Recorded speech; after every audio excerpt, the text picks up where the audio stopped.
Well, big changes at Meta tonight. Facebook and Instagram are ditching their fact-checking program, calling it a win for free speech. The tech giant says it's shifting to a community-based moderation system, sparking fierce debate over whether this protects expression or fuels misinformation.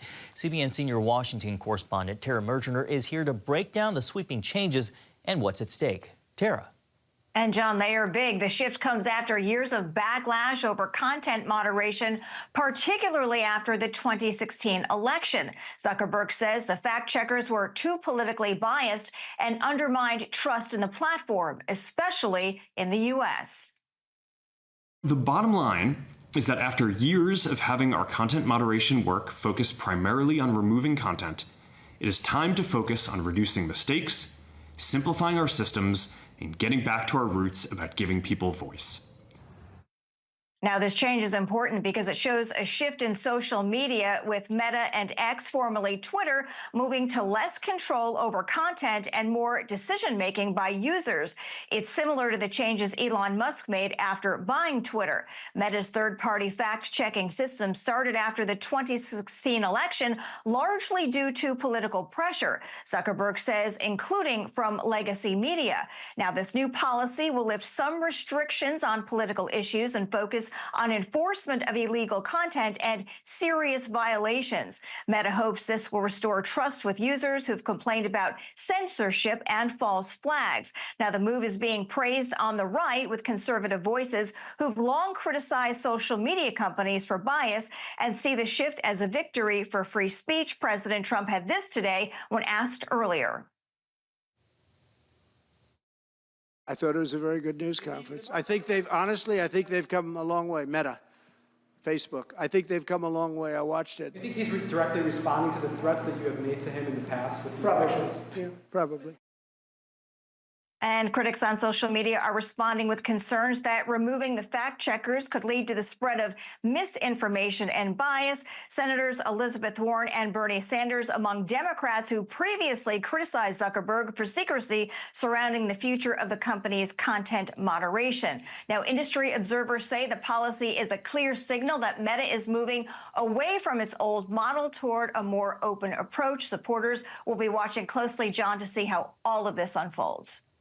And see how it all plays out in real time. Tara Mergener, thank you so much for joining us. Aaron Turr joins us now. He is the Director of Public Advocacy at FIRE, the Foundation for Individual Rights and Expression. Aaron, welcome to you. So I want to start off by getting your initial reaction to this move by Meta. What do you think is driving the change? Well, the one concern is that it may be, at least partially, in response to actual or anticipated government pressure. I think the most important thing to keep in mind here is that private platforms like Meta have their own First Amendment right to decide what type of content they want to host on their own platforms. And really the worst possible outcome is for the government to use its power to control what speech is hosted on private platforms. But I think if you put aside that possibility of government pressure, there are also good reasons for Meta to independently make these sorts of policy changes. Meta has long called its commitment to free expression paramount. And so by increasing transparency, taking a lighter touch to content moderation, and allowing for fuller discussion of the issues of the day, the platform does take a step in that direction of fulfilling that commitment. A step in that direction, but do you believe this is the shift actually strikes the right balance between what we were just talking about, promoting free speech, Facebook saying giving people voice, while reducing mistakes and addressing the potential harm caused by misinformation or harmful content on such large platforms? Yeah, well, we'll see how it actually pans out. But yeah, as you know, Meta has admitted that its content moderation practices haven't been very effective. That they've used these sort of complex automated systems that have consistently restricted content that doesn't even violate the platform's own policies, that it hasn't been easy for users to appeal those decisions, and that has hindered political discussion and debate on the platform. So we'll see if the changes that Meta is planning actually allow for kind of more free and robust discussion on the platform. One thing that they're doing is switching to a community notes model of the type that X uses, and the idea there is that you allow a group of users, a large group of users with diverse perspectives, to flag and rebut potentially false or misleading information rather than having the platform itself or a third-party organization make top-down decisions about that. So that may be more effective, and it may reduce the bias and arbitrariness of those decisions and foster trust in the platform. Aaron, how might these changes impact political discourse, especially in a highly polarized setting like ours? Do you think this could increase meaningful dialogue, or might it exacerbate echo chambers and further division?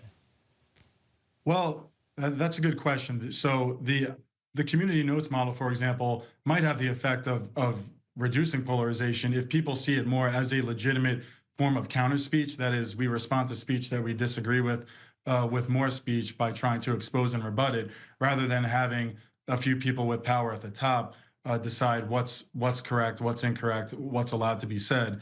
Maybe that has the potential to sort of, again, increase trust in the platform and in the ability of people to express different views and try to have good faith disagreements. All right. I don't think I don't think that there's one sort of magic solution to the problems of polarization and echo chambers, but I do think that generally that the solution of restricting speech and trying to limit what people can say is one thing that isn't going to be effective at solving those problems. Aaron, we're going to have to leave it there. Aaron Turr with FIRE, thank you so much for joining us today and helping break down this new move by Facebook. Thanks for having me.